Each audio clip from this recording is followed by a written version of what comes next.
La historia interminable de Michel Ende. Capítulo cuarto. Igramul el múltiple.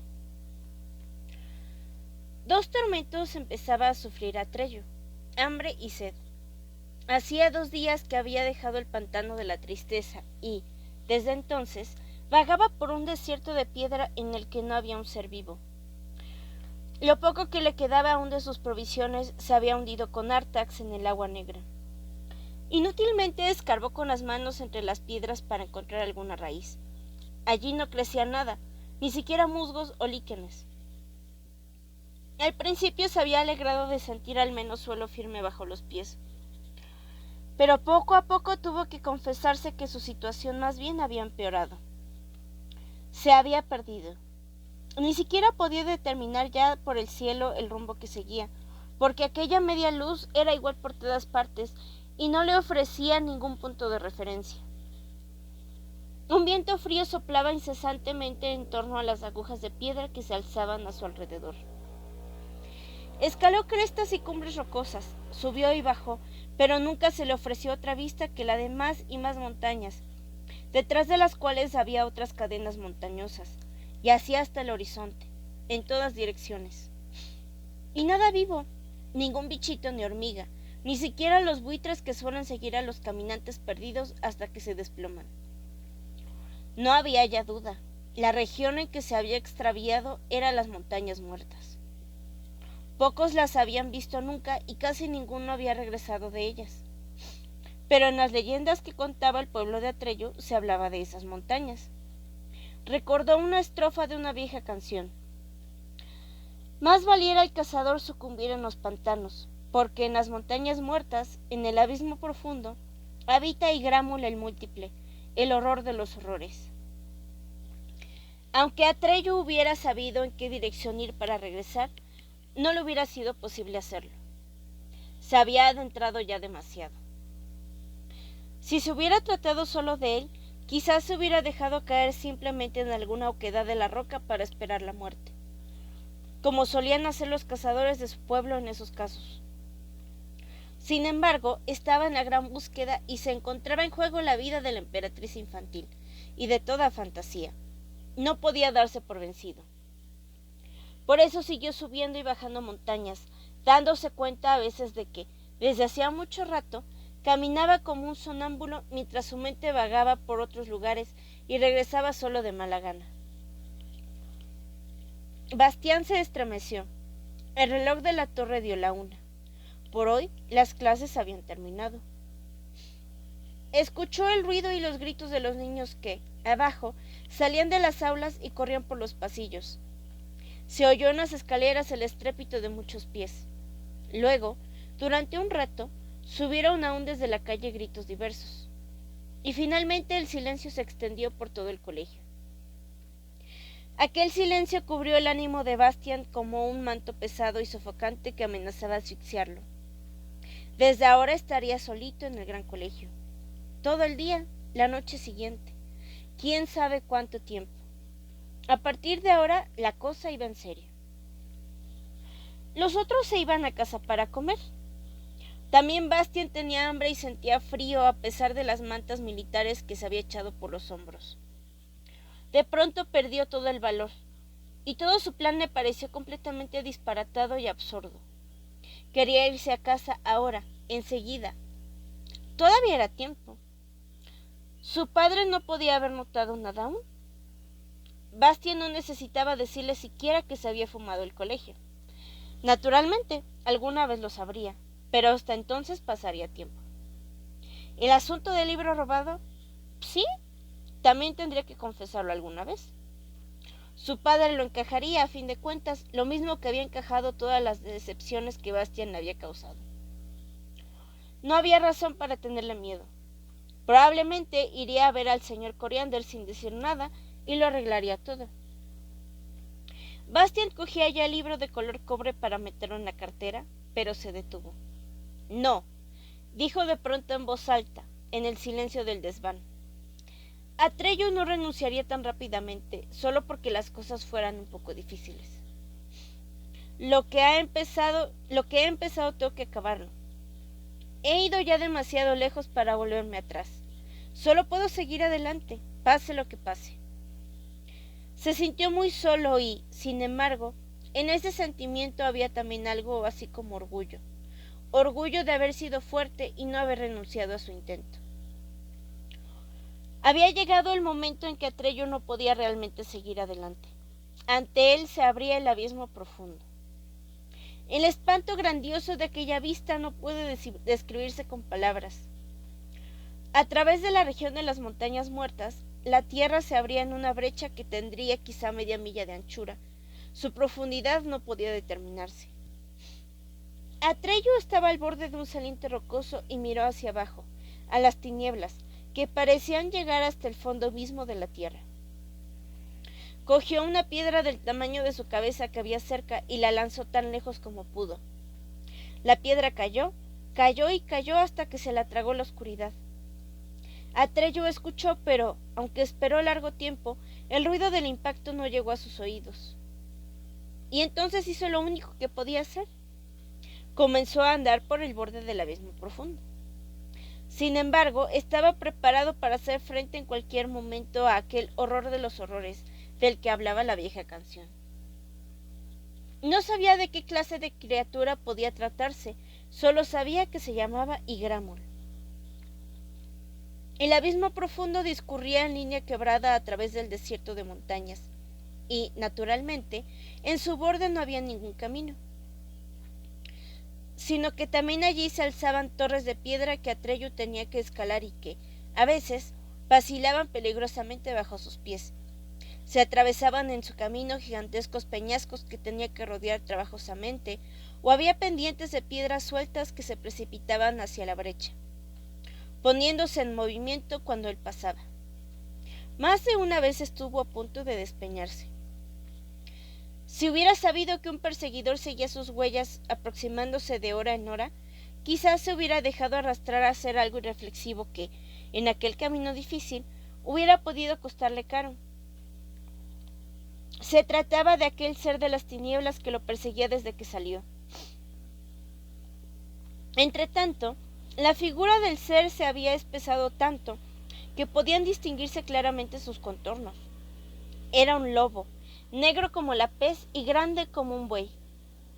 Con el hocico pegado al suelo, trotaba sobre la pista de Atreyu a través del desierto de piedra de las montañas muertas. Le sobresalía mucho la lengua de la boca y llevaba los belfos retraídos, de forma que podían verse sus terribles dientes. El olor fresco le decía que solo unas millas lo separaban de su víctima, y esa distancia disminuía sin cesar. Pero Atreyu nada sabía de su perseguidor, y buscaba su camino cauta y lentamente.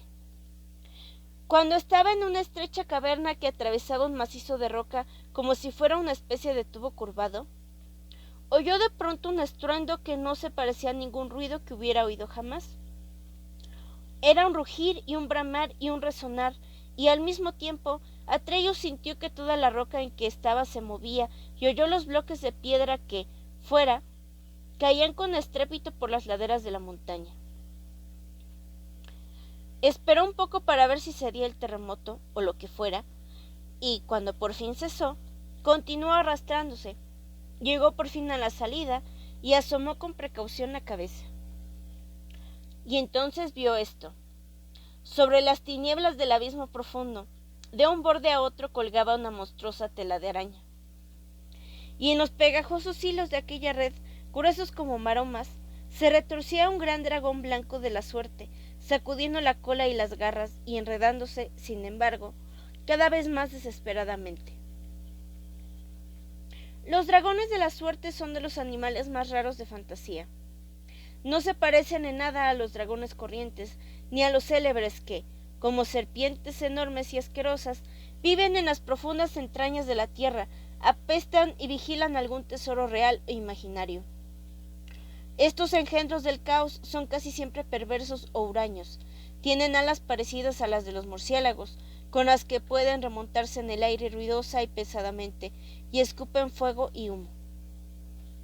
En cambio, los dragones de la suerte son criaturas del aire y del buen tiempo, de una alegría desenfrenada. y, a pesar de su colosal tamaño, ligeros como una nubecilla de verano. Por eso no necesitan alas para volar. Nadan por los aires del cielo lo mismo que los peces en el agua. Desde tierra parecen relámpagos lentos, y lo más maravilloso en ellos es su canto. Su voz es como el repicar de una gran campana, y cuando hablan en voz baja es como si se oyera el sonido de esa campana en la distancia. Quien escucha alguna vez su canto no lo olvida en la vida y sigue hablando de él a sus nietos. Pero el dragón de la suerte que Atreyu veía ahora no se encontraba en una situación en que tuviera ganas de cantar. Su cuerpo largo y flexible, cuyas escamas de color madreperla brillaban rosadas y blancas, colgaba retorcido y preso en la enorme tela de araña. Las largas barbas del hocico del animal, su abundante melena y los flecos de la cola y de sus miembros estaban enredados en las cuerdas pegajosas, de forma que apenas podía moverse. Solo sus globos oculares de color rubí en medio de su cabeza, parecida a la de un león, brillaban indicando que aún estaba vivo. Aquel soberbio animal sangraba por muchas heridas, porque había algo más, algo gigantesco que, una vez y otra, se precipitaba con la velocidad del rayo sobre el cuerpo del blanco dragón, como una nube negra que cambiara de forma sin cesar. Tan pronto parecía una araña gigante de grandes patas, muchos ojos ardientes y un grueso cuerpo cubierto por una maleza enmarañada de pelos negros, como se convertía en una gran mano de largas garras, que intentaba aplastar al dragón de la suerte, y al momento siguiente se transformaba en un gigantesco escorpión negro que, con su aguijón venenoso, atacaba a su pobre víctima.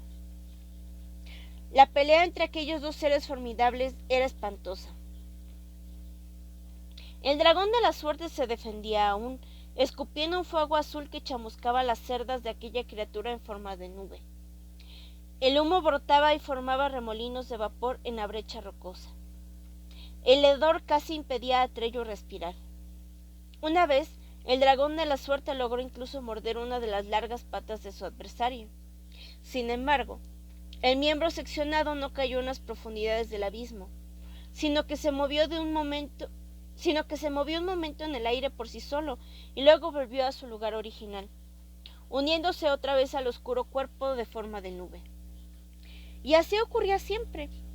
Cada vez que el dragón agarraba a uno de los miembros entre sus dientes, parecía morder en el vacío. Solo entonces se dio cuenta Atreyu de algo que antes no había notado. Aquella criatura horripilante no era un solo cuerpo sólido, sino que se componía de innumerables insectos de un azul acerado, que zumbaban como avispones furiosos y en enjambre espeso, adoptando siempre nuevas formas. Era Igramul, y ahora sabía Atreyu por qué lo llamaban el múltiple. Atreyu salió de un salto de su escondite, cogió la alhaja que llevaba al pecho y gritó, tan fuerte como pudo: ¡Alto! En nombre de la emperatriz infantil, ¡alto! Sin embargo, en medio del rugir y jadear de aquellas criaturas que luchaban, su voz se perdió. Apenas pudo oírla él mismo. Sin pensarlo, corrió por las pegajosas maromas de la red hacia los combatientes. La red vibraba bajo sus pies. Perdió el equilibrio, cayó entre las mallas, se quedó colgando solo de las manos sobre la profundidad tenebrosa. Logró subirse de nuevo, se quedó pegado, se libró otra vez y siguió adelante. Igramul se dio cuenta de pronto de que algo se le acercaba. Se dio la vuelta con la rapidez de un relámpago y su aspecto era horrible. Ahora era solo un rostro gigantesco de color azul acerado, con un único ojo sobre la base de la nariz que, con su pupila vertical de una malignidad inimaginable, miraba fijamente a Atreyu. Bastian lanzó una pequeña exclamación de horror. Un grito de horror resonó en la garganta, rebotando de un lado a otro como un eco. Igramul movió su ojo hacia la izquierda y la derecha para ver si llegaba algún otro, porque el muchacho que estaba ante él, como paralizado de espanto, no podía haber sido, pero no había nadie más. ¿Habrá sido mi grito lo que ha oído?, pensó Bastian profundamente preocupado. No es posible. y entonces oyó Atreyu la voz de Igramul. Era una voz muy aguda y un tanto ronca, que no concordaba en absoluto con su rostro gigantesco. Además, su boca no se movía al hablar. Era el zumbido de un enorme enjambre de avispones que formaba palabras. Un bípedo, le oyó decir Atreyu. Después de tanto pasar hambre, 2 bocados exquisitos. Hoy es un día de suerte para Igramul. Atreyu tuvo que hacer acopio de todas sus fuerzas. Sostuvo el esplendor ante el único ojo del monstruo y le preguntó: ¿Conocéis este signo? Acércate, bípedo, zumbó el coro de muchas voces. Igramul no ve muy bien. Atreyu dio otro paso hacia el rostro. Igramul abría ahora la boca. En lugar de lengua, tenía innumerables antenas, pinzas y tentáculos. Más cerca, zumbó el enjambre. Atreyu dio otro paso adelante, quedando tan cerca del rostro que ahora podía ver claramente los incontables seres distintos de color azul que revoloteaban en confusión. Y sin embargo, aquel horrible rostro permanecía totalmente inmóvil. Soy Atreyu, dijo, y cumplo una misión de la emperatriz infantil. En mal momento llegas, respondió el colérico zumbido tras una pausa. ¿Qué quieres de Igramul? Como ves, está muy ocupado. Quiero ese dragón de la suerte, respondió Atreyu. Dámelo. ¿Para qué lo quieres, bípedo Atreyu? He perdido mi caballo en el pantano de la tristeza. Tengo que ir al oráculo del sur, porque solo Uyulala puede decirme quién es capaz de dar un nuevo nombre a la emperatriz infantil. Si no recibe ese nombre, morirá y con ella toda fantasía. También vosotros, Igramul, a quienes llaman el múltiple. ¡Ah! Llegó desde el rostro como un sonido prolongado. ¿Esa es la razón de que haya tantos lugares donde no queda nada? Sí, replicó Atreyu. Así que también vosotros lo sabéis, Igramul. Sin embargo, el oráculo del sur está demasiado lejos para que yo pueda llegar a él en el tiempo que dure mi vida. Por eso os pido el dragón de la suerte. Si me lleva por los aires, quizá pueda llegar aún a mi destino. En el enjambre revoloteante que formaba el rostro se pudo oír algo que podía ser una risa ahogada de muchas voces. Te equivocas, bípedo Atreyu. Nada sabemos del oráculo del sur ni de Uyulala, pero sabemos que ese dragón no puede llevarte ya. E incluso aunque no estuviera herido, vuestro viaje duraría tanto que, entre tanto, la emperatriz infantil moriría de su enfermedad. No puedes medir tu búsqueda teniendo en cuenta tu vida, bípedo Atreyu, sino la suya. La mirada del ojo de pupila vertical era difícilmente soportable, y Atreyu bajó la cabeza. Eso es cierto, dijo en voz baja. Además, siguió diciendo el rostro sin moverse, el dragón tiene ya en el cuerpo el veneno de Igramul.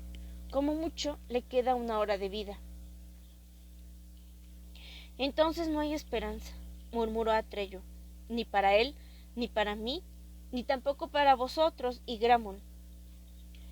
Bueno, zumbó la voz, al menos Igramul habrá comido bien otra vez. Pero no es nada seguro que se trate realmente de la última comida de Igramul. Él conoce un medio que te llevaría en un santiamén hasta el oráculo del sur. Que te guste o no, bípedo Atreyu, es otra cuestión. ¿Qué quieres decir? Es el secreto de Igramul, pero también las criaturas del abismo tienen sus secretos, bípedo Atreyu. Igramul no lo ha revelado nunca hasta ahora. Y también tú debes jurar que nunca lo revelarás, porque le perjudicaría a Igramul. Le perjudicaría mucho a Igramul que se supiera. Lo juro. Habla. El enorme rostro azul acerado se inclinó un poco hacia adelante y zumbó de una forma casi inaudible. Debes dejar que Igramul te muerda. Atreyu retrocedió asustado. El veneno de Igramul, siguió diciendo la voz, mata en el plazo de 1 hora, pero da también a quien lo recibe la facultad de trasladarse al lugar de fantasía que desee. Piensa en lo que ocurriría si eso se supiera.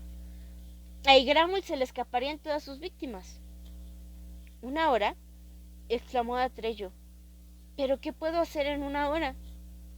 Bueno, susurró el enjambre, en cualquier caso es más que todas las horas que aún te quedan aquí. Decídete. Atreyu luchaba consigo mismo. ¿Dejaréis en libertad al dragón de la suerte si os lo pido en nombre de la emperatriz infantil? Preguntó por fin. No, respondió el rostro. No tienes ningún derecho a pedirle eso a Igramul, aunque lleves a Aurin, el esplendor. La emperatriz infantil permite que todos seamos como somos. Por eso también Igramul se inclina ante su signo, y tú lo sabes muy bien. Atreyu seguía teniendo la cabeza baja. Lo que Igramul decía era verdad. Así pues, no podía salvar al dragón de la suerte. Sus propios deseos no contaban. Se irguió y dijo: haz lo que me has propuesto. Con la rapidez del relámpago, la nube azul lacerada cayó sobre él, rodeándolo por todas partes. Atreyu sintió un furioso dolor en el hombro izquierdo y solo pensó: al oráculo del sur. Luego la vista se le nubló. Cuando poco después el lobo llegó a aquel lugar, vio la enorme tela de araña, pero a nadie más. El rastro que había seguido hasta entonces se interrumpía bruscamente. A pesar de todos sus esfuerzos, no pudo volver a encontrarlo. Bastian se interrumpió. Se sentía mal, como si él mismo tuviera el veneno de Igramul en el cuerpo. Gracias a Dios, dijo para sí mismo en voz baja, que no estoy en fantasía. Esos monstruos, por suerte, no existen en la realidad. Al fin y al cabo, se trata solo de una historia. ¿Pero de verdad era solo una historia? ¿Cómo era posible entonces que Igramul, y probablemente también Atreyu, hubiera oído el grito de espanto de Bastian? Poco a poco, aquel libro empezaba a resultarle siniestro. Fin del capítulo 4.